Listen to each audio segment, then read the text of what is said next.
Suivez tous les lundis, mercredis et vendredis votre émission Toc Toc. Toc Toc passe au crible les grands sujets de l'heure et développe des thématiques sur le plan social, politique, économique, sportif et culturel. En studio pour en débattre des journalistes et des experts. Rediffusion la nuit à 22h30.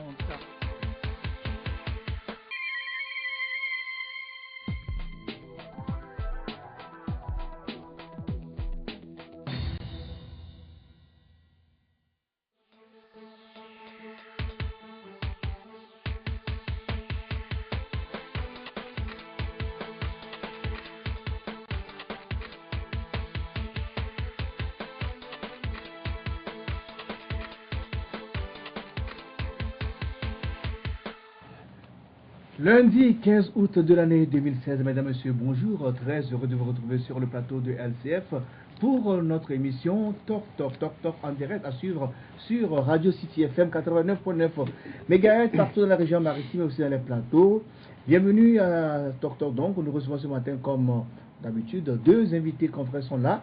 Le premier, comme nom, David Baini Djabravi. Bonjour, David. Bonjour, Julien. David Djabravi travaille à l'agence Afripresse et aussi sur le site d'information togosite.com.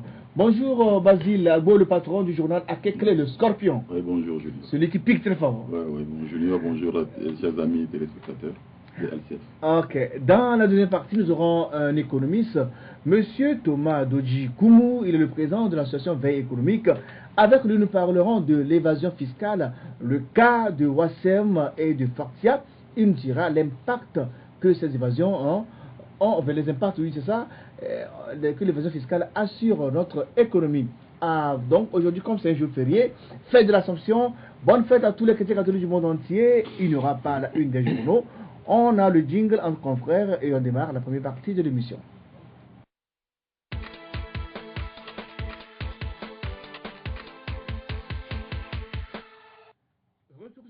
Nos invités David Baini Djabravi, Afripresse Togosite, Basile Agbo, Akekle le Scorpion. Nous allons parler du premier sujet qui est toujours le sujet qui fait le buzz depuis bientôt 3 semaines, voire 4 semaines, par ma PPS version évasion fiscale à la togolaise.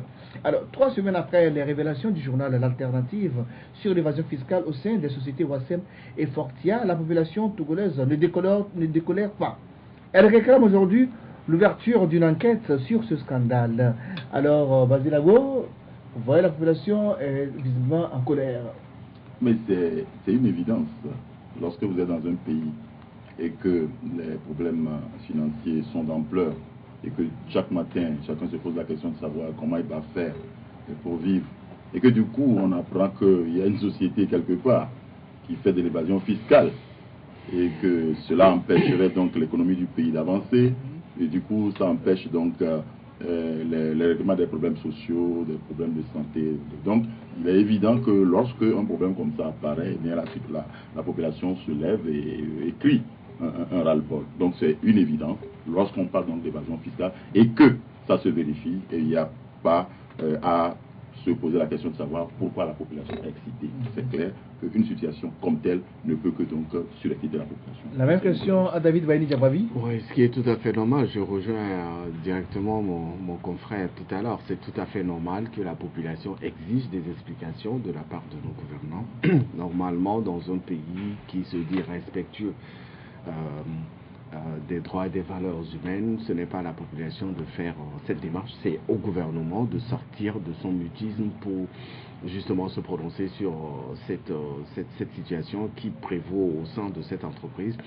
On a entendu parler d'évasion fiscale, on a entendu parler de beaucoup de milliards qui ont quitté ce territoire pour aller dans d'autres paradis fiscaux.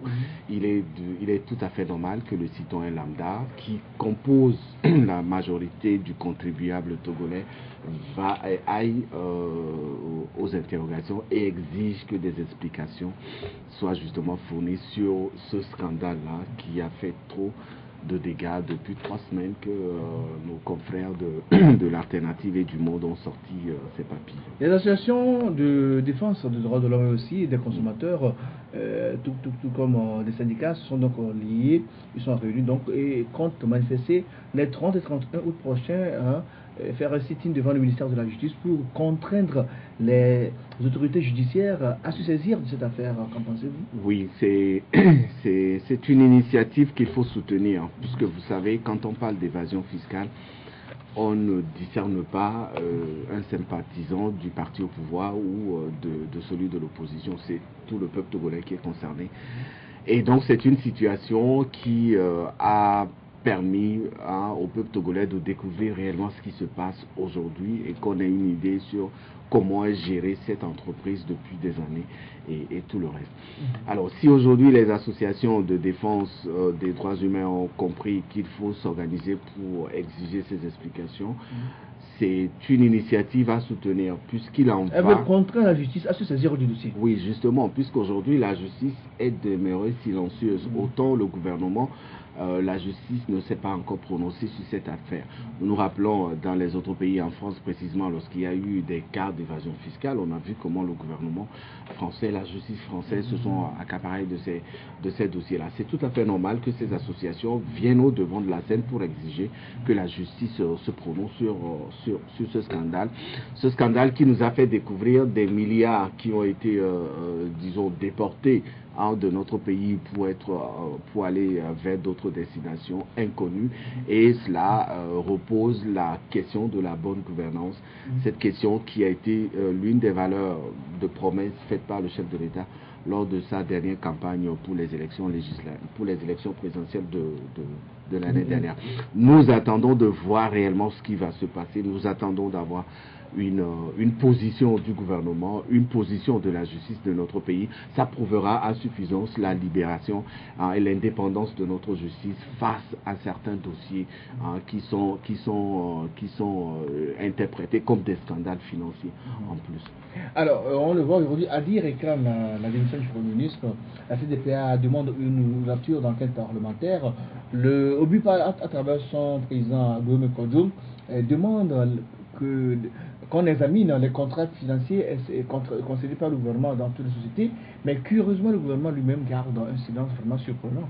Oui, de toutes les façons, je continue par croire que si au jour d'aujourd'hui, les populations, les partis politiques réclament, n'est-ce pas, une enquête sur cette affaire que nous sommes en train d'appeler le Wassem Gate, je crois que c'est une bonne chose. Mais ce qu'il y a lieu de faire ici, il ne faut pas qu'on abandonne la croix pour l'ombre. La question se pose de savoir si le Premier ministre qu'on accuse aujourd'hui, le chef du gouvernement qu'on accuse aujourd'hui, d'être celui-là, la personne à abattre dans cette affaire, et que Adi réclame sa démission, d'autres partis également réclament sa démission, la question est de savoir est-ce que la personne à abattre est réellement le Premier ministre Selam Klasso.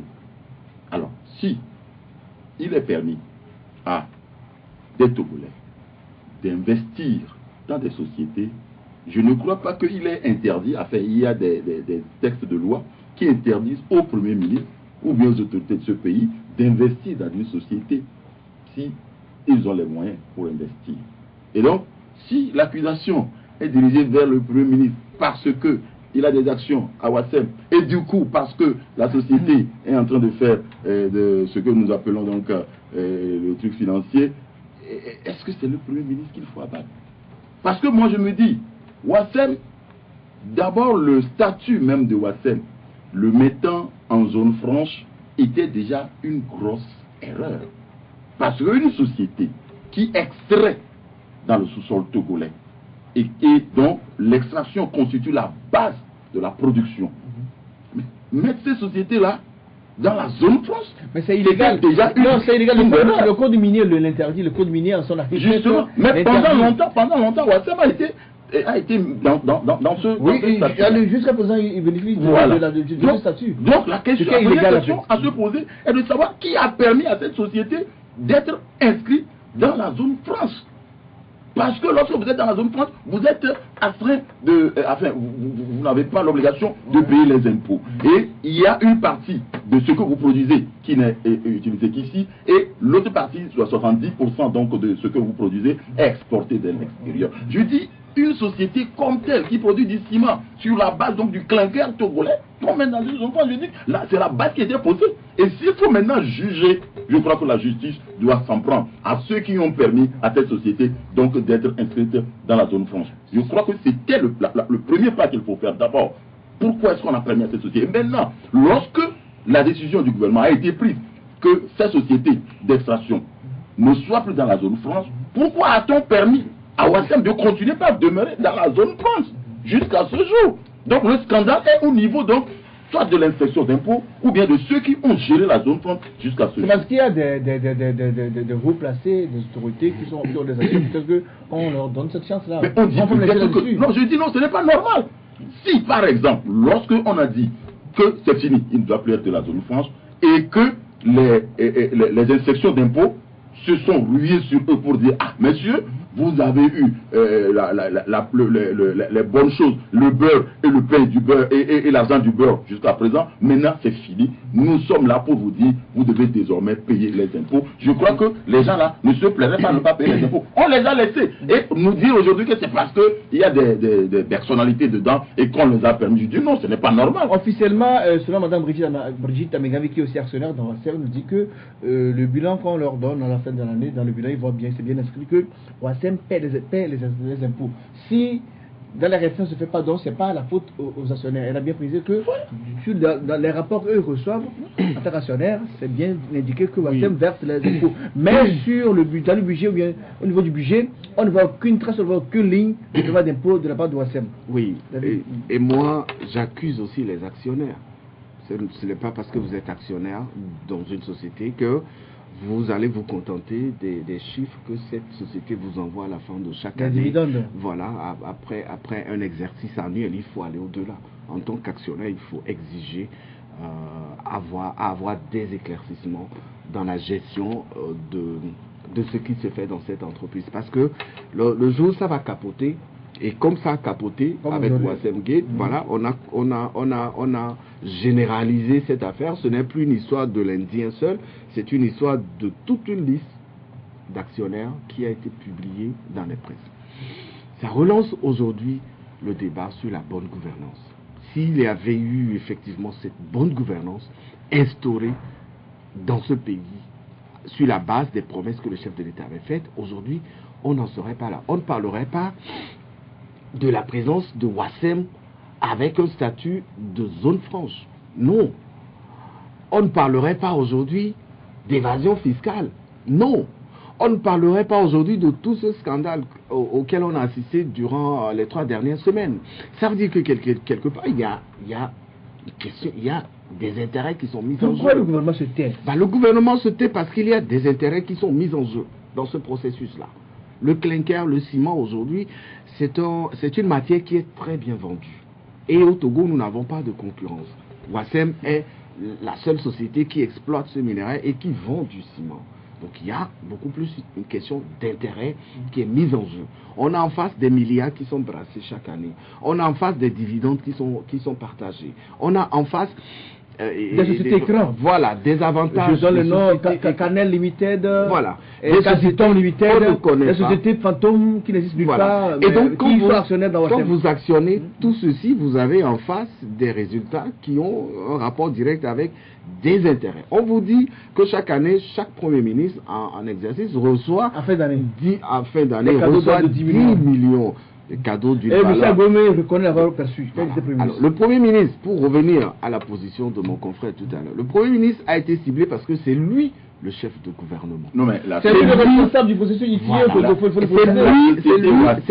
C'était Ouassem était là depuis des années avant que seul homme Klassou ne devienne Premier ministre. Oui, mais il est actionnaire, alors, il est actionnaire. Et quel est le il est jugé parti puisque c'est lui le responsable du processus ici. L'objectif pour lequel il est visé, c'est que aujourd'hui, que dit notre Constitution? Vous serez d'accord avec moi, si le Premier ministre avait fait la déclaration de ses biens lorsqu'il a été nommé, je ne pense pas qu'aujourd'hui Selom Klassou serait la cible à abattre. Et qui avant lui? Qui avant Selom Klassou? Les autres ne l'ont pas fait, mais lui, quand il était arrivé, s'il avait fait la déclaration de ses biens publiquement, et dire qu'il a des actions dans Ouassem. Vous pensez que Selom Klassou aurait été attaqué de la sorte? Non. Les autres premiers ministres. C'est pas le fait qu'il ait des actions qui pose problème. Voilà, ce n'est pas qui dirige le processus de l'ITIE, qui gère les études extractives. C'est ça le paradoxe en fait. Le problème, c'est qu'il est jugé parti. Est-ce qu'il y a une loi aujourd'hui? Est-ce qu'il y a une loi qui lui interdit d'investir dans la société? Mais il y a une autre loi. Il y a une autre loi qui lui impose de déclarer. On lui posera la question. Il y a une autre loi qui impose au Premier ministre de déclarer ses biens. L'a-t-il fait? Non. On va évoluer. On va évoluer. Si vous permettez, on va évoluer. L'invité, on va parler avec lui de ce dossier. Et il est déjà là, M. Thomas Koumou. Donc on va le recevoir de moi à l'autre. Parlons d'abord du gaz butane avec ce qui s'est passé la semaine passée. C'est avec stupéfaction que les populations togolaises ont appris dans la soirée du mercredi dernier l'augmentation du prix du gaz butane chez Total Togo. Une décision qui a provoqué un tollé général des associations de consommateurs de défense des droits de l'homme et surtout la synergie des travailleurs du Togo SCT ont réagi vigoureusement. Conséquence immédiate, Total a fait un retour pédalage au grand bonheur de tous. David Bayani Djabwavi. Est-ce qu'on peut parler de rétro-pédalage? Non. Alors, le constat qui a été fait, c'est qu'en milieu de semaine, la population a découvert un changement intervenu dans les prix du gaz. C'était une décision d'information qui a été adressée par la direction générale de Total à tous ses gérants sur toute l'étendue du territoire, non pas avec effet immédiat, non, mais c'était une information que la direction a voulu porter à la connaissance de ses gérants. Et la raison, c'était que le gouvernement togolais a refusé. C'est une décision avec effet qui avait pour effet immédiat. Parce que la décision le 10. Non, ça devait être opérationnel le 11 et le 11 ça a été opérationnel. David, oui, c'est vérifié. Oui, Total avait augmenté et ça a pris effet dès le 11. Oui. Alors, si vous le dites, moi, je n'ai pas eu le temps de porter ces vérifications-là, mais j'estime quand même que les premières heures qui ont suivi la matinée du 11, comme vous l'avez dit, même si les prix ont changé, ces prix sont revenus à la normale. Le 12. Après. Le 12. C'est le 12. Toujours le sur la 11, base. Le nouveau prix a été appliqué le 11, et suite aux vives pressions, aux réactions des uns des autres, ils se sont... En fait, ils ont fait un retour de pour revenir pour le 12. Pour ce qui est tout à fait normal, c'est le lieu ici de féliciter les associations qui se sont investies. Surtout le mouvement Matin qui a pris sur lui la responsabilité. Il a parlé avec le DG. D'appeler le directeur général et de discuter avec lui. Après, la communication promesse lui a été faite par le DG du retour au plus normal des prix. Ce qui a été fait. Alors, il y a eu un vent de panique qui a soufflé dans la matinée dans la journée du 11 précisément, avec le changement qui était intervenu dans les prix. Mais le changement exponentiel. Voilà, mais Total, soucieuse de la comment je peux dire, de la paix sociale. Voilà. Il n'y a pas de bon. Il n'y a pas de bon. C'est justifiable. C'était Total soucieuse. Non, je ne dis pas que ce n'est pas justifiable. Moi, je suis là en tant qu'observateur. Je ne parle pas au nom de Total, mais je suis là en tant que consommateur, parce que ça me concerne aussi. Alors, Total, soucieuse du bien-être de la population, a accepté de faire revenir les anciens prix. Et ces anciens prix ont été ceux sur lesquels les gaz ont été vendus depuis à partir du 12 jusqu'à ce matin où on est en train de parler. Alors, qu'est-ce qui s'est passé? Il s'est fait que l'État togolais, le gouvernement togolais a décidé de ne plus subventionner le prix du gaz. Ok, donc quand il y a une décision qui est prise comme ça, automatiquement ça se répercute sur le produit en question. C'est ce qui s'est passé. La décision a-t-elle été prise unilatéralement? Si Total dispose des prérogatives en son sein régaliennes qui lui demandent de fixer de nouveaux prix, mais s'il l'a fait, tant mieux, il l'a fait, ils l'ont fait. Mais aujourd'hui, la conséquence était que ces changements de prix n'ont pas reçu l'aval de la population, surtout de ces différentes associations qui se sont investies toutes pour défendre ici les intérêts des consommateurs togolaises. Et aujourd'hui, Total est revenu sur ses anciens prix. Au jour d'aujourd'hui, quand vous arrivez dans une station Total, vous avez les prix normaux. Ça, je l'ai vérifié aussi. Mais ici, il faut aussi accuser le gouvernement parce que c'est quand même bizarre que le gouvernement laisse une société comme ça fixer les prix Alors aujourd'hui, je suppose que cette cause est prête à créer des tensions, des réactions, des violences dans le pays, mais qui serait le coupable? Parce que le gouvernement fait laisser comme société fixer les prix. Le gouvernement ou le ministère du Commerce aurait pu gérer ça. Tout à fait. Moi, la question même que je me pose au-delà donc de ce qui s'est passé, pourquoi le gouvernement refuse maintenant de subventionner le gaz? D'autant plus qu'il y a une politique. Puis pour la protection de l'environnement, on interdit donc de couper anarchiquement le bois, etc. etc. Et c'est ça qui doit normalement obliger le gouvernement à continuer par subventionner. Si subvention il y a, surtout le gaz butane que les gens utilisent pour le ménage, pour les trucs. Alors, qu'est-ce qui a poussé le gouvernement à refuser? Et ça aussi, il n'y a pas de communication autour de la chose. À refuser délibérément de subventionner ce produit-là, qui est de première nécessité, il faut quand même le reconnaître, première nécessité. Et donc, du coup, les gens aussi de Total se sont retrouvés dans une impasse. Alors, qu'est-ce qu'il faut faire? Ce gaz-là, si on ne le subventionne pas, nous avons des problèmes. Et c'est ce qui les a amenés à fixer les prix aussi anarchiquement. Donc, et ça, il faut le dire, il faut le reconnaître, que c'est parce qu'ils ont eu un problème qu'ils ont fait ce qu'ils ont fait. Mais il faut dire... Malheureusement, le Togolais lambda, qui voit un prix presque doublé, au lendemain, donc il se réveille et puis voit un prix doublé, ne pouvait pas se taire. Et c'est là où je félicite, c'est le lieu de féliciter les associations, surtout Martin Luther King avec le pasteur Edo, de féliciter pour la promptitude de la réaction qui a été faite, pour obliger donc cette société à se rediffer. Mais maintenant, il faut que le gouvernement intervienne et que le gouvernement ne laisse pas cette société en train de pleurer, parce que si on a augmenté, c'est parce qu'il y a des manques à gagner. Et ces manques à gagner, et qui les fait ici, et le gouvernement refuse. C'est important. Il y a d'autres choses plus importantes dans lesquelles le gouvernement doit investir, et c'est surtout le gaz. Le gouvernement refuse d'investir dedans, le gouvernement investit où pour que les populations soient à l'aise. Donc il y a un point également. Ce qui est bizarre, au Niger par exemple, au Niger, la bouteille de 12 kg, on achète ici à 6500, est vendue au Niger à 3500 parce que le gouvernement nigérien a subventionné. En Côte d'Ivoire, mieux encore, en Côte d'Ivoire, oui, où le train de vie est plus élevé que le nôtre, il était à 5500, le prix était réduit à 5500 parce que le gouvernement subventionne. Et donc on paie le gaz plus cher au Togo qu'en Côte d'Ivoire. Oui, pourquoi on paie le gaz plus cher? Parce que le gouvernement togolais ne dispose pas d'une stratégie pour amener la population à consommer le gaz. En Côte d'Ivoire, lorsque vous abattez un arbre, vous êtes soumis à des peines. Dans d'autres pays de la sous-région, il est formellement interdit d'abattre des arbres. Au Kenya, par exemple, c'est formellement interdit. Et je me rappelle au temps de l'ancien chef de l'État, Feu Yadema, avec l'institution de la journée de l'arbre, des décisions ou des lois ont été prises pour sanctionner toute personne surprise en train d'abattre un arbre dans une forêt pour en faire du charbon. Et ça a été mal interprété après, quand la démocratie est arrivée, les gens... Malheureusement, aujourd'hui, à quoi on assiste? On assiste à un manque de politique de la part du gouvernement dans ce sens-là. Le gouvernement dit une chose et pose des actions dans le contraire. Le gouvernement dit, ne faites plus de la déforestation. Protéger l'environnement. Protégeons notre environnement. Mais pour protéger notre environnement, qu'est-ce qu'il faut faire? Il faut arrêter d'abattre les arbres. Mais on a besoin de ces arbres-là pour en faire des charbons. Nous avons la chance. Des bancs aussi. Nous avons la chance au Togo que nous disposons de deux grandes sociétés qui font dans l'importation du gaz. Sodigaz et Total Togo.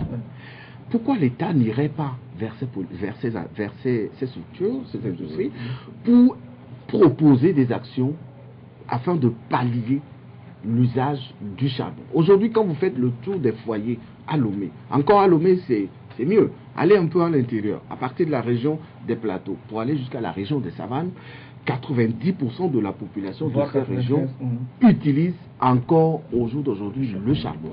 Et le bois de chauffe. Voilà. C'est pour ça le gaz, il est cher au Togo. C'est pour ça le gaz, il n'est pas bien utilisé au Togo. Mais non, pour avoir du gaz, butane, c'est rare. C'est pas un produit on peut trouver facilement comme ça. Au Ghana, vous allez à la station, on vous sert du gaz, vous rentrez. Ici, vous pouvez passer 1-2 semaines sans avoir du gaz. Oui, c'est ça aussi le scandale. Oui, le scandale est là-bas aussi. Pourquoi? C'est parce que parfois nous sommes en Il y a toujours rupture de stock. Le Togo pourquoi dans votre rupture de stock? Le Togo n'est pas un pays producteur de cette matière. Mais pourquoi dans les autres pays, il n'y a pas de rupture de stock? Oui, justement parce que les gouvernants de ces pays ont adopté des actions, ont pris des initiatives pour alimenter, d'abord réserver avoir la disponibilité de ce produit-là, les mettre en réserve et les mettre à la disposition de la population à travers un circuit qui est très bien défini et qui est accessible à tous. Je vous l'avais dit, tu l'as dit tout à l'heure, au Ghana, vous n'avez pas besoin d'aller dans une station pour vous procurer du gaz. Ça se sert carrément. Hein. Voilà, vous avez, voilà, il y a des structures qui ont été formées par ces sociétés importatrices et qui facilitent la tâche à ces sociétés. Au Togo, combien de sociétés produisent ou vendent le gaz? 2 sociétés. Et lorsqu'il y a rupture de stock, qu'est-ce qu'il faut faire? Eh bien, tout le monde se retrouve. Et il ne devait pas avoir de rupture de stock. Normalement, comment une société qui fonctionne et qui vend, qui a de l'argent, et un jour comme ça, il n'y a pas de produit. Oui, ça, je vois ça. Ce n'est pas normal qu'il y ait de rupture de stock. Ce que David dit est à prendre vraiment au sérieux. Parce qu'il se fait qu'au Togo, l'habitude d'utilisation du gaz n'est pas largement répandue. Oui.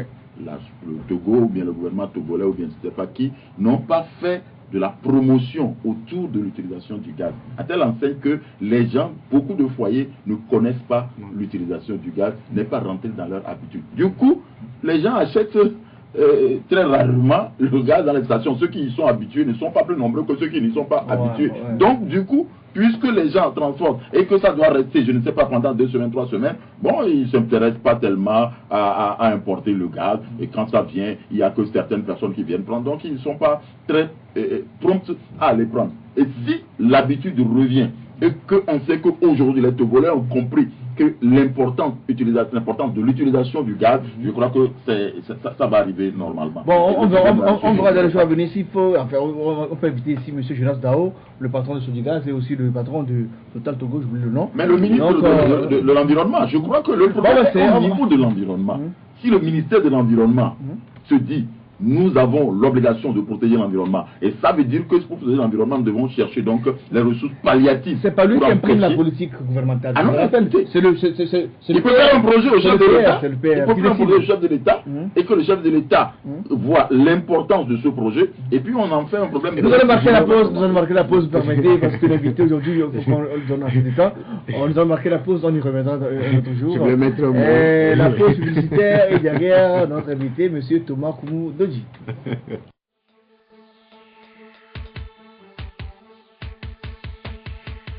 Suivez tous les lundis, mercredis et vendredis votre émission Toc Toc. Toc Toc passe au crible les grands sujets de l'heure et développe des thématiques sur le plan social, politique, économique, sportif et culturel. En studio pour en débattre des journalistes et des experts. Rediffusion la nuit à 22h30.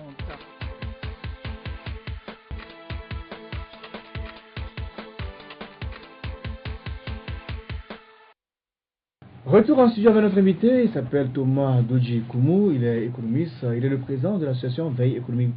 Bonjour monsieur Thomas. Bonjour Junior. Merci d'avoir accepté notre invitation avec vous. Aujourd'hui on va parler de ce qu'on appelle évasion fiscale et vous allez nous dire les conséquences que cela a sur notre économie. On va prendre les cas où Wassem et Fortia, donc les cas révélés par nos confrères de l'alternative il y a de ça 3 semaines. D'abord, pour nous permettre à ceux qui nous suivent de comprendre ce que c'est que évasion. C'est quoi d'abord évasion fiscale? Qu'appelle-t-on comme ça?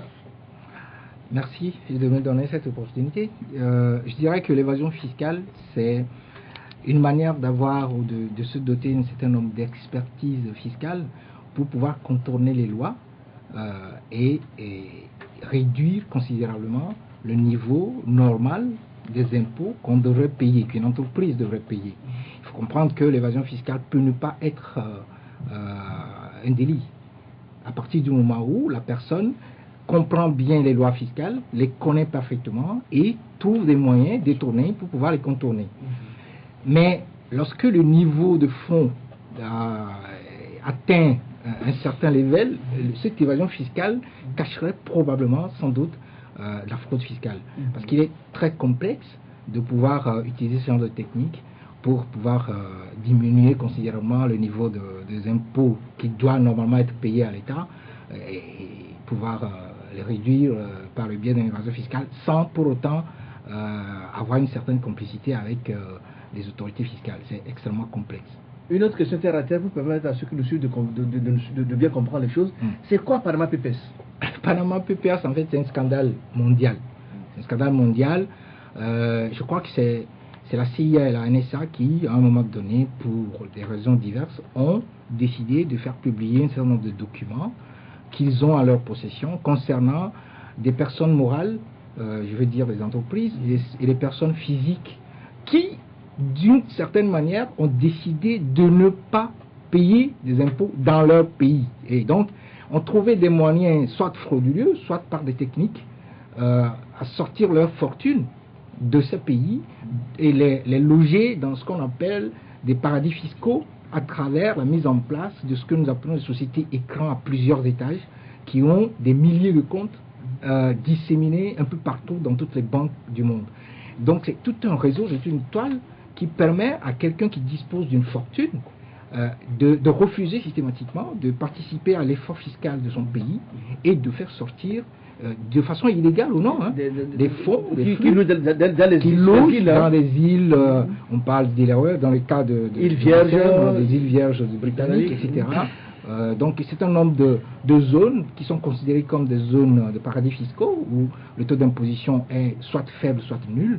Et donc ces gens-là, non seulement pour éviter de payer suffisamment d'impôts dans les pays de résidence ou dans les pays où s'opèrent des activités économiques et commerciales, mais également de faire disparaître totalement leur fortune. À partir de ce moment-là, vous voyez la personne dans peut-être un RAV4, alors qu'il aurait dû être dans un Maybach, et en fait il roule en RAV4 parce qu'il ne veut pas qu'on sache qu'il a de la fortune. Et toute sa fortune se retrouve dans un paradis fiscal. Il a les moyens, mais il fait jamais de vivoter. Absolument, sous plusieurs comptes bancaires, et parfois même, quand il meurt, les descendants ne savent pas où se trouve cette fortune. Parce que l'objectif, c'est de disséminer, de faire disparaître la traçabilité de toute cette fortune. Alors, on va revenir au Togo par rapport, donc, on va faire un rapport entre les Panama Papers avec le Togo, parce que nos confrères de l'Alternative ont sorti un dossier donc, sur ce qui concerne Panama Papers version togolaise, qui concerne les sociétés Wassem et Fortia. Alors, y a-t-il eu une évasion fiscale dans le cadre du Wassem et Fortia? Il y a eu une évasion fiscale? Oui, bien sûr. Avant de répondre à la question, je voudrais faire une mise au point que j'ai fait la dernière fois à la conférence. J'ai voulu faire comprendre à nos compatriotes qu'il faut faire la différence entre Wassem et Ramco. Les deux sont des sociétés, d'accord? Mais Wassem n'est pas Ramco. Vous être actionnaire de Wassem ne signifie pas la même chose qu'être actionnaire de Ramco. Pour la simple raison que Wassem est une société qui tire son existence juridique d'une convention de concession minière qui relie le Togo, c'est-à-dire vous et moi, tous les Togolais. On a conféré une certaine délégation de pouvoir aux autorités qui signent à notre place. Mais c'est à nous cette ressource minière. Donc une convention de concession minière qui lie les Indiens qui opèrent à Wassem et le Togo. Donc à partir de ce moment-là, être actionnaire de Wassem demande à la limite, lorsqu'on fait fi de tout ce qui est loi, à la limite demande des devoirs moraux. Parce que les ressources, le calcaire est une ressource qui appartient à tous les Togolais, du nord au sud, de l'est à l'ouest. C'est la ressource de nos enfants, de nos petits-enfants. C'est l'avenir de nos enfants. Donc on ne peut pas me dire qu'on peut être actionnaire à Wassem qui veut, tout simplement parce que vous êtes riche. Non, la question ne se pose pas en ces termes. Maintenant, est-ce que Wassem est dans une situation d'évasion fiscale avérée? Je dis oui. Nous sommes en présence d'une situation d'évasion fiscale avérée. À partir du moment où vous avez des gens qui ont perçu, par exemple, 1,6 milliard de dividendes pour l'exercice 2015, et vous allez sur le compte, vous n'avez pas un franc au Togo, ça veut dire qu'ils ne payent même pas des AGO. L'argent est parti où? Qui puisse permettre même à nos banques de pouvoir survivre. Donc, ils ont décidé de faire disparaître la traçabilité de cette fortune et ne veulent pas que cette fortune reste dans le pays, profite au pays.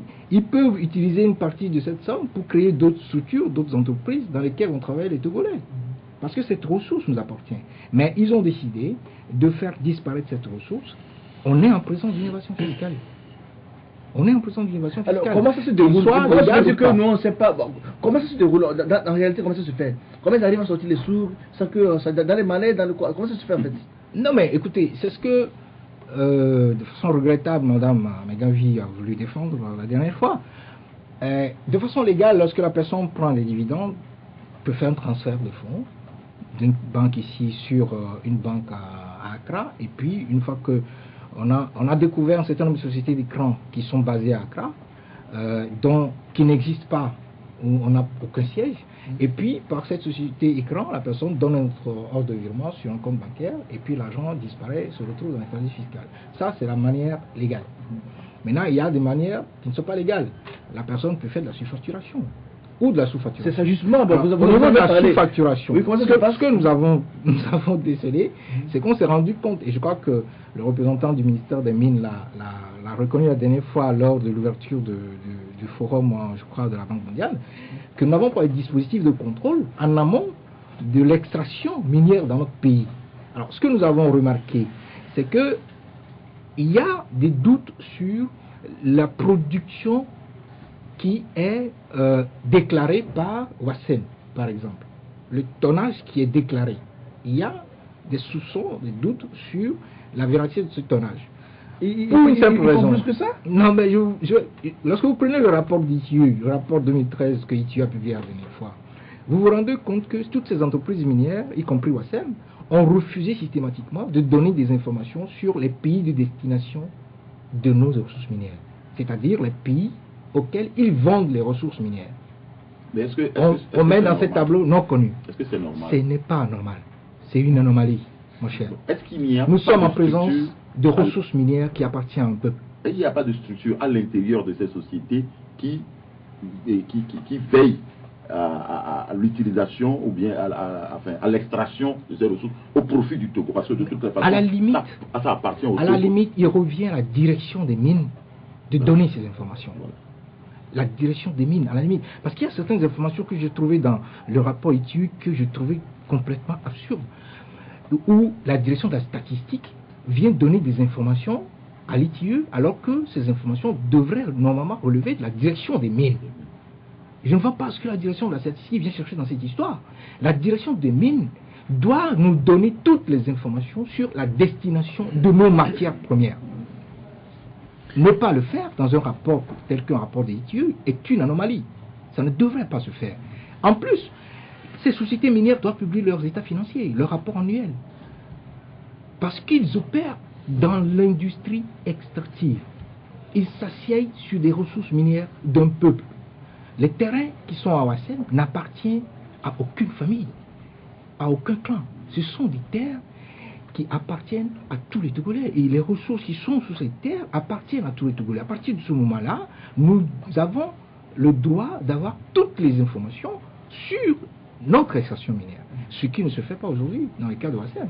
Alors, j'ai une question. Qui leur accorde toute cette facilité-là? Je crois, pendant des années d'existence de cette société, on n'a jamais été en face d'une situation pareille et qu'aujourd'hui on se rend compte que au-delà de l'aspect industriel que présente Wassem, il y a derrière cet aspect-là, il y a une réalité qui enterre carrément l'économie de notre pays. Disons qu'il faut remercier un peu les Américains.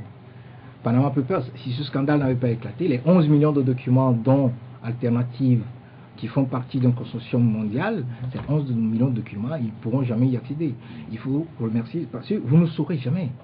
Vous avez dans le montage un intermédiaire qui se nomme Scherster Group Film.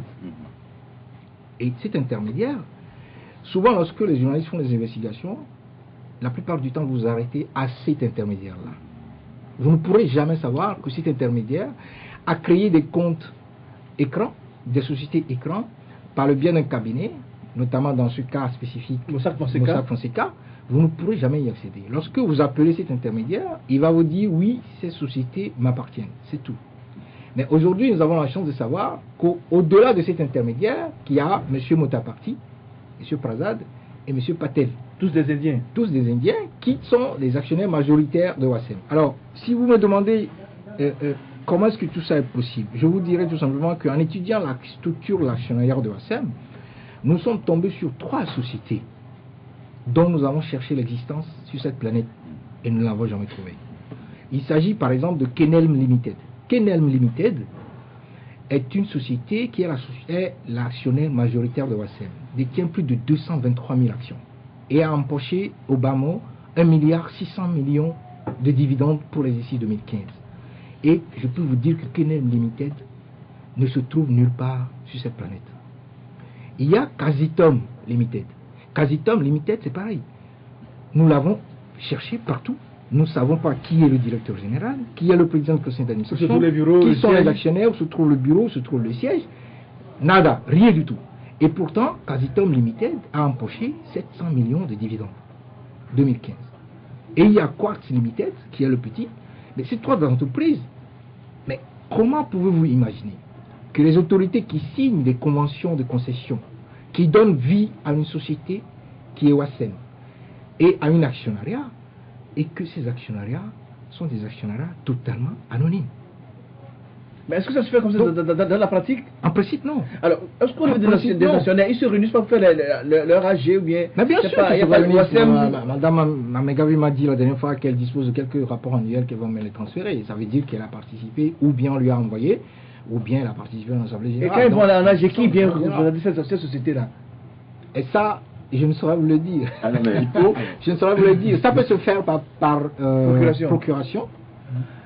Où un notaire apparaît et puis dit voilà, je représente les intérêts de Casitom Limited ou de KENEL Limited, ou par un autre actionnaire à qui on donne procuration et qui vient voter au nom de KENEL Limited ou de Casitom Limited. Alors, M. Koumou, que faire aujourd'hui pour arrêter cette hémorragie? Bon, nous avons formulé un certain nombre de recommandations. Avant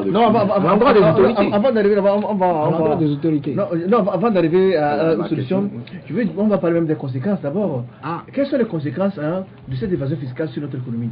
Bon, sur le plan économique, il y a plusieurs conséquences. La première, c'est l'insuffisance des ressources internes, c'est-à-dire tout ce qui est recettes fiscales, douanières et recettes non fiscales. Et aujourd'hui, nous sommes dans cette situation. Le Togo a ce que nous appelons un déficit, un solde primaire négatif, c'est-à-dire une différence entre les ressources internes et les dépenses primaires qui est négative. Ça veut dire que nous sommes en présence d'une insuffisance de ressources internes. Ça, c'est la première chose. Puisque, une fois qu'il y a évasion fiscale, la personne refuse délibérément de participer à l'effort fiscal que tous les Togolais font. Ce qui crée une injustice fiscale, ça, c'est le côté social. Après l'insuffisance des recettes fiscales, il y a l'insuffisance des recettes non fiscales que nous avons relevées avec l'économie depuis 1 an et demi. Nous avons fait comprendre que nous sommes en présence d'un pays riche, très riche, et le niveau des recettes non fiscales dans notre budget est trop faible. Nous sommes à 5,75 du budget, environ 50 milliards. Ce n'est pas normal. Et si nous ambitionnons d'émerger, il faut porter ce niveau à au moins 25% de notre budget. Alors que nous sommes à 5 environ. Nous sommes à 5,75 pour le budget 2016. Donc, il y a l'insuffisance des ressources. Il y a, par exemple, la faiblesse du taux de croissance économique. Nous sommes autour de 6%. Ah oui, 6%, on l'avait toujours dit. C'est extrêmement faible. Ce taux de croissance économique ne permettra jamais au Togo on a passé de sociétés, on a passé de mines, de minéraux, tout ça là. Mais nous sommes, le rapport du Code des impôts dit que nous avons 48 minéraux. Nous avons 48 minéraux, ressources minières. Ah oui. Mais combien de minéraux sont exploités aujourd'hui? Je reviendrai sur ça. Je continue avec l'impact économique. Et la résultante de tout ça, c'est que nous avons une injustice fiscale qui se crée dans le pays, nous avons une injustice sociale qui se crée dans le pays, nous avons, je dirais, j'ai rappelé la faiblesse du taux de croissance économique qui est due au fait que l'insuffisance des ressources pour financer les investissements nous entraîne dangereusement vers un endettement du pays parce que ça crée un déficit budgétaire. L'évasion fiscale a une corrélation avec le niveau du déficit budgétaire. Nous étions à 10% du PIB en 2012. Au jour d'aujourd'hui, nous avons, avec la sortie de M. Ayassor, nous sommes à moins 371 milliards de déficit budgétaire. Il faut comprendre que pour combler ce déficit budgétaire, puisque nous n'avons pas de ressources internes, nous sommes obligés de nous endetter, et ce qui se fait. Et surendetté même. Et cet endettement, ça devient vraiment, ça grandit dangereusement. Mais j'ai toujours dit que le niveau de l'endettement met en jeu l'avenir de nos enfants. Voilà les conséquences. Alors, Au bout de la route, ce que nous craignons, c'est que si le pays demeure pauvre et que les ressources minières qui sont des ressources finissent, nos enfants n'auront pas d'avenir. Voilà la conséquence réelle. Ce que nous vivons aujourd'hui, c'est rien d'autre. Ils vont vivre pire. Ah, absolument. Absolument. Oui, dans votre investigation, est-ce que vous avez tenté de voir l'implication directe du gouvernement togolais? Est-ce que le gouvernement togolais est floué ou bien est complice?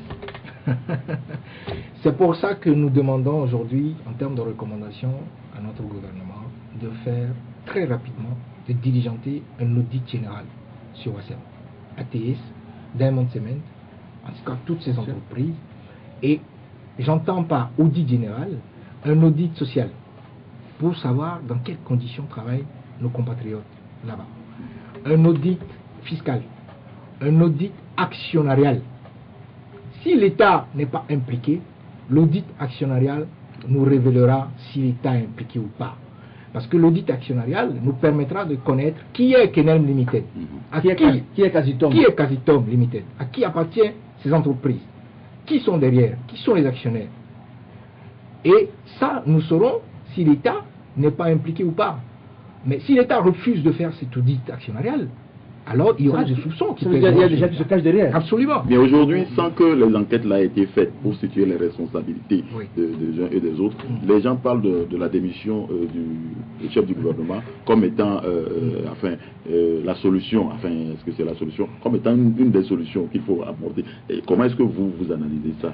Bon, à Veille économique, nous avons toujours pris l'habitude de ne pas tirer sur les gens.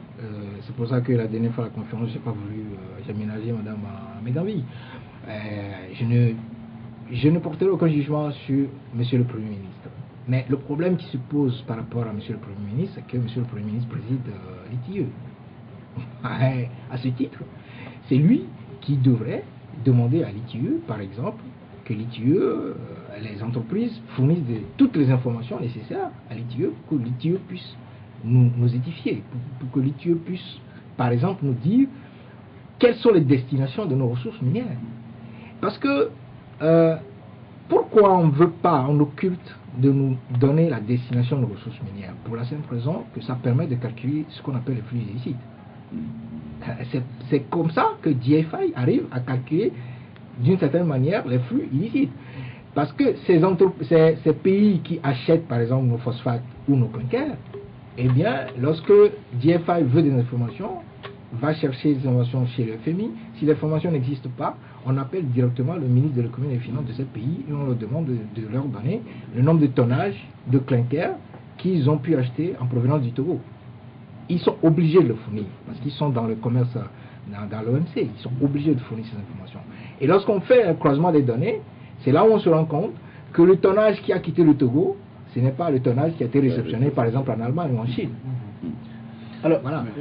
Vous permettez, David, dans le budget du Togo, nous ne voyons aucune ligne concernant le paiement des impôts de la part de WASEM Togo. Or, Oui, au niveau des impôts sur la société. Madame Brigitte Amegavi disait que dans leur rapport qu'ils ont, il y a des lignes où, ce qui montre que WASEM paie des impôts. Alors, l'argent, ça disparaît en route ou bien comment? Non, mais WASEM paie des impôts, mais pas l'impôt sur les sociétés. En tout cas, moi, je n'ai pas vu dans le budget 2016 une ligne au niveau de l'impôt sur les sociétés. Je parle bien de l'impôt sur les sociétés, la ligne de WASEM. WASEM n'existe pas. Mais non, et il y a une rubrique, une ligne où on a mis autre impôt. Si WASEM se trouve dans autre impôt, que les autorités nous le disent. Décline ça, pourquoi? Absolument. Sinon, dans la ligne impôt sur les sociétés, il n'y a rien. Il y a impôt sur les revenus de la personne physique, l'IRPP par exemple. WASEM paye l'IRPP. L'IRPP payé par WASEM se trouve dans le rapport des TIE. Il y a plusieurs autres taxes qui sont des impôts que WASEM paye, bien entendu. Mais ici, nous sommes en train de parler de l'impôt sur les sociétés. Il faut être précis sur ce que l'on dit. Nous sommes d'accord? Donc moi, à partir du moment où je n'ai pas trouvé cette ligne d'impôt sur les sociétés, j'ai conclu qu'il y a de très fortes chances que WASEM soit toujours dans la zone franche. Parce que si vous n'êtes pas dans la zone franche et que vous êtes exonéré d'impôt sur l'IS, là on n'aura pas de ligne. Mais si vous payez l'IS, il y a de fortes chances que dans les lignes du budget, et il y a impôt sur les sociétés. Je rappelle qu'au niveau des dividendes, Wassem est présent. Alors, parlant de dividendes précisément, Wassem a versé environ 4,5 millions au Togo en 2015 en termes de dividendes, mais eux, les nationaux, sont partis plusieurs milliards. Oui. Et si on supportait les 400 millions sur la tête des Togolais, chaque Togolais a 55 francs. Oui. Alors que des gens ont des milliards. C'est à ça que nous sommes arrivés. Lorsque nous avons fait les évaluations, en 2015, nous sommes déjà, nous avons pris les analyses au niveau de toute l'industrie extractive. Et nous avons constaté amèrement qu'en 2013, selon le rapport de l'ITIE, toute l'industrie extractive a rapporté à chaque Togolais 2900 francs CFA par an. Et en termes de dividendes, 333 francs CFA. C'est un crime à la limite. C'est un crime. Maintenant, au niveau de 2015, au niveau de Wassem, nous avons constaté que Wassem a payé au trésor togolais, en termes de dividendes, 412 500 000 francs CFA. Et lorsque vous rapportez ces 412 500 000 francs CFA à environ 7 500 000 habitants togolais vivant sur cette terre, vous vous retrouvez avec 55 francs CFA par habitant. Donc c'est ce que vous et moi, nous avons eu quand Wassem a fonctionné, a puisé nos calcaires. Et dans le même temps, monsieur Ayale, par exemple, qui est togolais comme vous et moi, qui n'est pas actionnaire parce qu'il a été major de promotion de CP1 jusqu'en classe doctorale, parce que je le sache, lui, il a 46 millions. À lui seul. À lui tout seul. Quand vous et moi, on a 55 francs CFA. Et Kenelm Limited, dont personne ne connaît l'existence, s'est payé 1,6 milliard. C'est ce que nous appelons en économie l'inégale répartition des richesses. C'est la preuve concrète de l'inégale répartition des richesses dans ce pays. Et c'est inacceptable, ça ne peut plus continuer. Est-ce que vous avez l'impression que le gouvernement est à votre écoute à la suite des recommandations que vous avez formulées à son endroit? Vous pensez que le gouvernement aurait une oreille attentive à vos... En tout cas, nous l'espérons. En tout cas, nous l'espérons. Au-delà de l'audit général, nous avons suggéré qu'il faut une suspension de la convention qui lie Wassem au Togo en attendant que cet audit soit réalisé. Logiquement, dans un pays, dans une gouvernance normale, c'est ce qui devrait se faire. Dans une gouvernance normale, dans un pays qui ambitionne d'émerger, qui veut disposer de toutes ses ressources minières, c'est ce qui devrait se faire. Maintenant, à nos autorités de prendre des décisions ou pas. Alors, est-ce que vous les avez approchés? Est-ce que vous avez écrit au président de la République, pour le Premier ministre? moment, Parce que après, vous avez une conférence, c'est vrai, la conférence bien a été bien suivie. Mais là, après ça, vous avez si le gouvernement ne dit rien dans ces partis, pour pas être poursuivi? Écoutez, nous sommes la société civile. Il est clair que s'il le faut, nous écrivons à son excellence M. le Premier ministre et même à son excellence Président de la République pour l'informer de ce que nous avons découvert. Mais il faut comprendre que nous sommes en face de 11 millions de documents.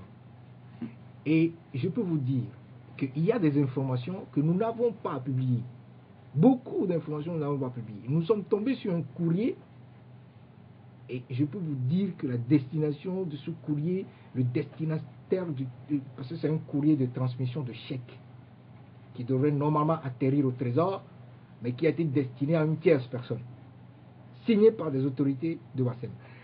Nous sommes tombés sur des documents inimaginables. Inimaginables. Mais publiez-les. Et écoutez, tout vient en point nommé. Nous sommes en train, parce qu'il ne faut pas non plus commettre des erreurs. Il faut faire les choses en s'appuyant sur des faits, en s'appuyant sur des preuves. C'est pour ça que dans la salle hier, nous avons fait circuler un certain nombre de documents qui prouvent que M. Prasad et M. Patel sont bien impliqués dans ce que nous appelons une évasion fiscale. Ils ont créé des sociétés écrans où ils sont propriétaires et Bali World qui est logé dans le Delaware et Bitchemet qui est logé dans les îles Vierges britanniques sont les sociétés qui sont logées dans les paradis fiscaux qui appartiennent bel et bien à M. Prasad et à M. Patel. Il y a d'autres documents sur leurs réunions, les réunions constitutives, les réunions sur des prises de décision. Il y a des documents sur les transferts de fonds de certaines banques togolaises ici sur des banques ghanéennes. Donc, des banques ghanéennes vers les banques européennes. nos banques sont complices alors. Mais il y a des banques togolaises qui font partie de ce réseau. Est-ce qu'ils le font de bonne foi ou de mauvaise foi? Pour le moment, je ne peux rien dire. Mais il y a des documents de transfert des fonds pour payer des matières premières dont les transferts tombent sur des comptes qui sont adossés à des sociétés écrans. Donc, ils ont été obligés de prouver l'existence voir les sièges. Parfois même, tu vas là-bas, tu ouvres la porte, tu ne trouves personne. Et ces fonds partent du Ghana et atterrissent sur des comptes offshore où on donne des ordres pour payer des fournisseurs, des matières premières pour les fournisseurs, dont certains ont pour destination le port autonome de Lomé. Ces documents existent. Donc, nous sommes dans un processus. Il faut que nos autorités prennent toutes leurs responsabilités. Nous demandons à tous nos compatriotes qui veulent intervenir sur ce sujet de mesurer leurs propos. Pourquoi? Parce que nous sommes en présence du futur de nos enfants.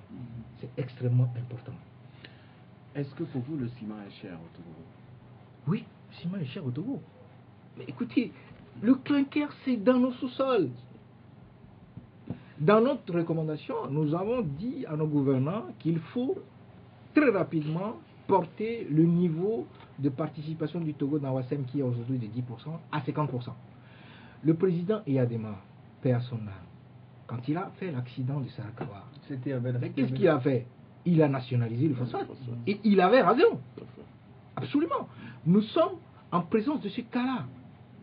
Nous ne pouvons pas disposer de ressources minières qui doivent apporter des ressources à notre pays, à ses enfants, et continuer par nous endetter pour hypothéquer l'avenir de nos enfants. C'est inacceptable. Et lorsque le chromite de Farideh, des monts Kabier vont commencer par être exploités, est-ce que nous allons laisser le désordre qui est aujourd'hui à Tanibo se répéter également dans les monts Kabier? On a appris qu'on a le phosphate ici au Bassar.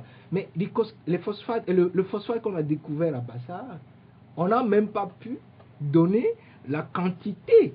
On a dit des dizaines, des centaines de dizaines, plusieurs centaines de dizaines de milliers de tonnes. Donc il y en a assez. Mais il y en a tellement qu'au jour d'aujourd'hui, on n'a même pas encore fait le contour. Et on me dit que ce pays n'a pas de ressources. C'est pas possible.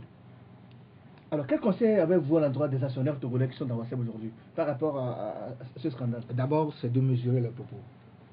Parce que, je l'ai dit, être actionnaire de Wassem est différent d'être actionnaire de Ranco. Wassem est assis sur des ressources minières qui appartiennent à tout un peuple, qui n'appartient pas à un clan. Donc, d'abord, il faut qu'ils mesurent leurs propos. Ensuite, il faut qu'ils prennent leurs responsabilités parce que lorsqu'on est actionnaire d'une entreprise, on est propriétaire. Lorsqu'on est propriétaire, on a le devoir de connaître tout ce qui se passe dans l'entreprise. Parce que lorsque vous percevez des dividendes, vous devez comprendre comment ces dividendes sont faits. Comment on arrive à dégager des bénéfices pour que vous arrivez à percevoir des dividendes. C'est le devoir d'un actionnaire. Et l'actionnaire, c'est lui qui prend tous les risques. Le risque spécifique, le risque systématique, le risque systémique. C'est lui qui prend tous les risques. C'est pour ça qu'on dit que l'equity market, c'est le marché le plus risqué. Donc, tous ces actionnaires doivent prendre responsabilité. Il faut qu'ils convoquent une assemblée générale extraordinaire pour savoir si leurs co-actionnaires sont impliqués dans l'évasion fiscale et que cette évasion fiscale leur profite en tant qu'actionnaires. Parce que lorsqu'on fait de l'évasion fiscale, on a pour objectif d'augmenter également la part distribuable, donc les dividendes. Une dernière question, si vous permettez. Est-ce que les sociétés écrans, Canem Limited, Casiton Limited, dont on ne connaît pas les propriétaires, est-ce que le Togo peut choisir de donner la solde? Absolument. Absolument. Mais écoutez, sinon, les gars, ceux qui sont actionnaires, ils n'ont qu'à montrer on va voir le visage. On va leur dos, mais leur visage au moins. On ne peut pas être dans un pays dont les ressources minières appartiennent à tout un peuple, avant une entreprise qui est actionnaire d'une société qui extrait ses ressources minières, dont personne ne connaît dans l'identité.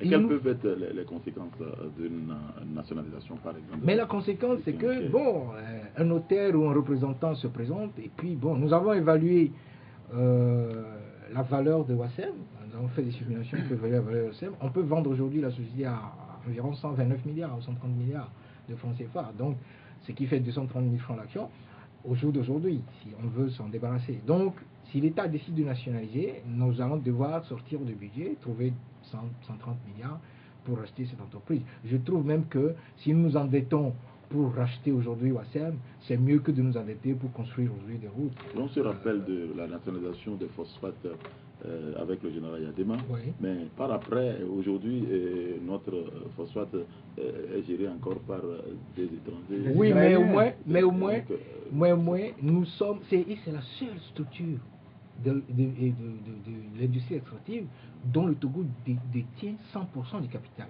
Mais les phosphates, l'OTP a fait des faillites. On a vu la FFP, on creuse le sable à ciel ouvert, mais bon, il y a des faillites, il y a des dettes. Hein. Je sais, là aussi c'est un dossier extrêmement complexe. Veille économique, nous avons publié un document très tôt sur les phosphates du Togo. Ce document est disponible sur la gazette du Togo.com. Tous ceux qui veulent lire ce document peuvent aller sur la gazette du Togo.com. Ils vont trouver tous nos documents. Je sais que, si je prends le rapport des juillet 2013, ben, ils ont déclaré 137 millions de production. 137 millions. Oui. La SNPT. Oui, d'exportation. Ça, je n'ai pas compris. Alors que 2012, ils ont déclaré, je crois, 24 milliards ou quelque chose de ce genre. Alors qu'en 2013, ce qui se trouve là-bas, c'est 137 millions. J'avoue que je n'ai pas compris. J'ai fouillé le document pour voir s'il y avait des erreurs, mais apparemment, l'ITIE a demandé des informations et il n'a pas pu avoir les informations. Bref, je sais qu'il y a également des anomalies dans ce secteur-là, dans ce domaine, mais prenons les choses petit à petit. Nous sommes en phase de 11 millions de documents, je le rappelle.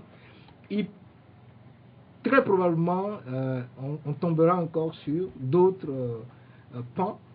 Et puis, bon, dès qu'on aura fait le tour, on fera les évaluations.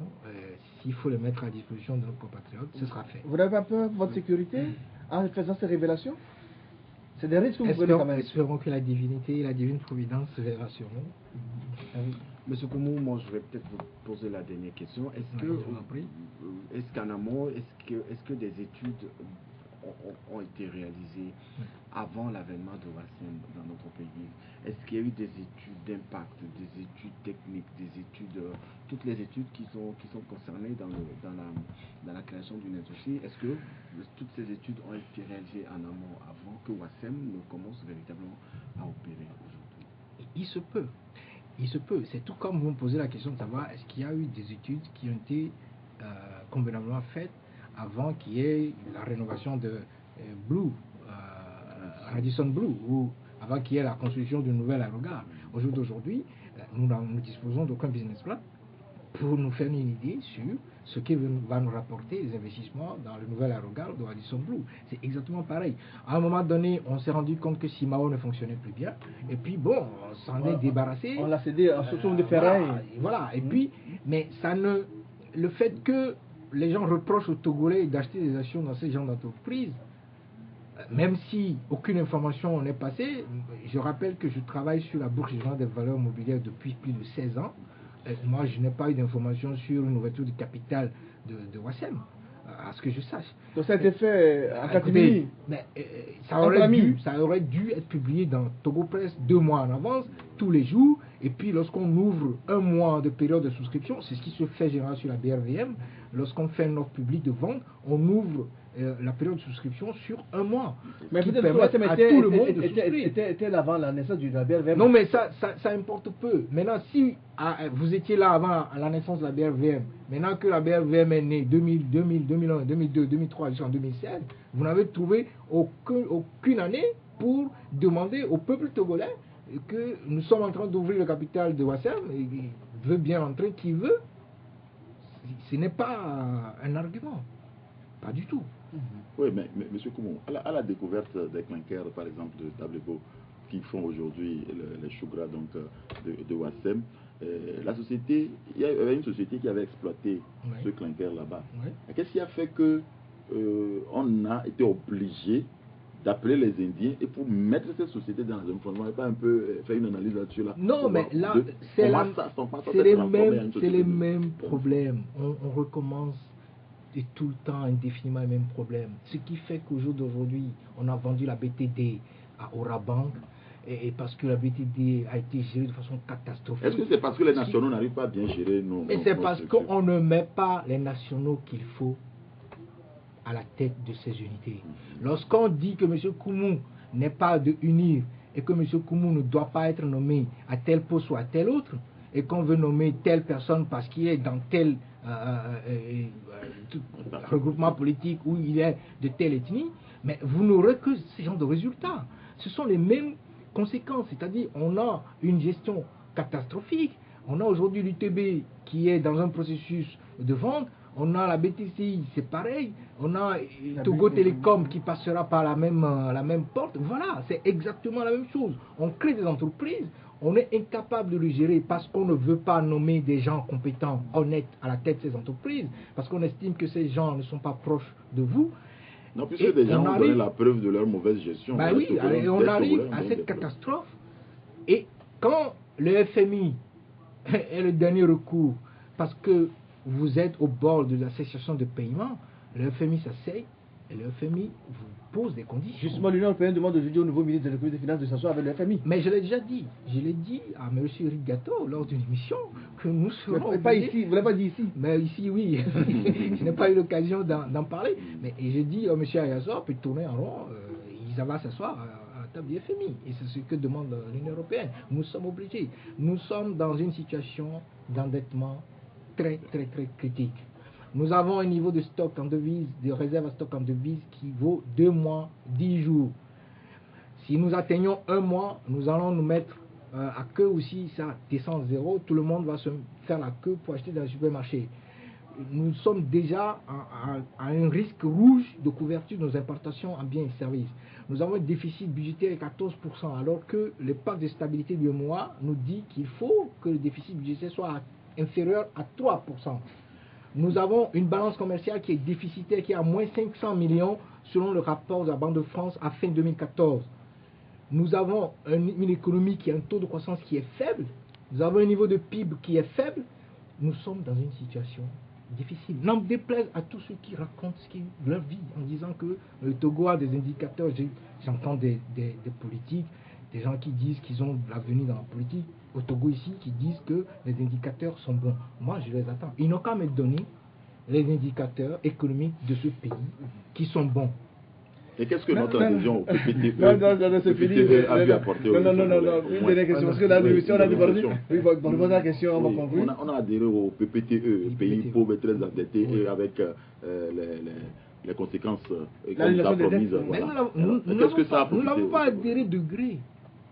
Nous avons été obligés de... On nous a dit que ça profitera au pays, mais est-ce que ça profite réellement au pays? Non, évidemment que non. Puisque l'objectif de l'effacement de la dette, c'était de permettre au pays de souffler et de pouvoir avoir la possibilité de se réendetter d'une certaine manière, mais de façon contrôlée. Est-ce que le pays le pays s'est réendetté de façon vertigineuse. Et je l'ai toujours dit, les endettements qui ont été contractés n'ont pas servi à des investissements qui permettront de produire directement de la richesse. La preuve, notre agriculture n'est pas structurée jusqu'à ce jour et ne nous rapporte pas grand-chose. Alors qu'on aurait dû passer par là.